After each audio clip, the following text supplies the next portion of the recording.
2026ರ ವರ್ಷವು ಮಕರ ರಾಶಿಯವರಿಗೆ ಶಿಸ್ತು ಮತ್ತು ತಾಳ್ಮೆಯಿಂದ ದೊಡ್ಡ ಸಾಧನೆ ಮಾಡುವ ವರ್ಷವಾಗಿದೆ. ಈ ವರ್ಷ ನಿಮ್ಮ ಮೇಲಿರುವ ಶನಿದಶೆಯ ಪ್ರಭಾವವು ಕಡಿಮೆಯಾಗುತ್ತಾ ಬರುವುದರಿಂದ ದೀರ್ಘಕಾಲದ ಸಮಸ್ಯೆಗಳಿಂದ ಮುಕ್ತಿ ಪಡೆಯುವಿರಿ. 2026ರ ಮಕರ ರಾಶಿಯ ವರ್ಷ ಭವಿಷ್ಯದ ಸಂಪೂರ್ಣ ವಿವರ ಇಲ್ಲಿದೆ. 1. ವೃತ್ತಿ ಮತ್ತು ಉದ್ಯೋಗ, ಕರಿಯರ್ ಆ್ಯಂಡ್ ಬಿಸಿನೆಸ್. ಸ್ಥಿರತೆ.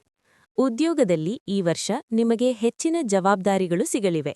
ನಿಮ್ಮ ಕಠಿಣ ಪರಿಶ್ರಮವನ್ನು ಮೇಲಧಿಕಾರಿಗಳು ಗುರುತಿಸುತ್ತಾರೆ. ಏಪ್ರಿಲ್ ನಂತರ ಉದ್ಯೋಗದಲ್ಲಿ ಬಡ್ತಿ ಅಥವಾ ಇಷ್ಟವಾದ ಸ್ಥಳಕ್ಕೆ ವರ್ಗಾವಣೆಯಾಗುವ ಸಾಧ್ಯತೆಯಿದೆ. ವ್ಯಾಪಾರ. ಹಳೆಯ ವ್ಯವಹಾರಗಳಲ್ಲಿ ಸುಧಾರಣೆ ಕಂಡುಬರಲಿದೆ. ಕಬ್ಬಿಣ, ಯಂತ್ರೋಪಕರಣ ಮತ್ತು ತಾಂತ್ರಿಕ ಕ್ಷೇತ್ರಕ್ಕೆ ಸಂಬಂಧಿಸಿದ ವ್ಯಾಪಾರಸ್ಥರಿಗೆ ಈ ವರ್ಷ ಹೆಚ್ಚಿನ ಲಾಭ ದೊರೆಯಲಿದೆ. ಹೊಸ ಹೂಡಿಕೆ ಮಾಡುವಾಗ ಅನುಭವಸ್ಥರ ಸಲಹೆ ಪಡೆಯಿರಿ. 2. ಆರ್ಥಿಕ ಸ್ಥಿತಿ, ಫಿನಾನ್ಸ್. ಆದಾಯ. ಆರ್ಥಿಕ ಸ್ಥಿತಿಯು ಮೊದಲಾರ್ಧಕ್ಕಿಂತ ದ್ವಿತೀಯಾರ್ಧದಲ್ಲಿ ಬಹಳ ಉತ್ತಮವಾಗಿರುತ್ತದೆ. ಹೂಡಿಕೆಗಳಿಂದ ನಿಧಾನವಾಗಿ ಲಾಭ ಬರಲಾರಂಭಿಸುತ್ತದೆ. ಖರ್ಚು. ಭೂಮಿ ಅಥವಾ ಮನೆ ಖರೀದಿಗೆ ಹಣ ವ್ಯಯವಾಗಬಹುದು. ಅನಗತ್ಯ ಖರ್ಚುಗಳಿಗೆ ಕಡಿವಾಣ ಹಾಕುವುದು ನಿಮ್ಮನ್ನು ಆರ್ಥಿಕವಾಗಿ ಸದೃಢಗೊಳಿಸುತ್ತದೆ. ದೀರ್ಘಕಾಲದ ಸಾಲಗಳನ್ನು ತೀರಿಸಲು ಈ ವರ್ಷ ಯಶಸ್ವಿಯಾಗುವಿರಿ. 3.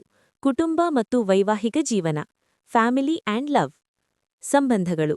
ಕುಟುಂಬದಲ್ಲಿ ಹಿರಿಯರ ಬೆಂಬಲ ನಿಮಗೆ ಶ್ರೀರಕ್ಷೆಯಾಗಲಿದೆ. ಸಹೋದರರೊಂದಿಗಿದ್ದ ಸಣ್ಣಪುಟ್ಟ ಮನಸ್ತಾಪಗಳು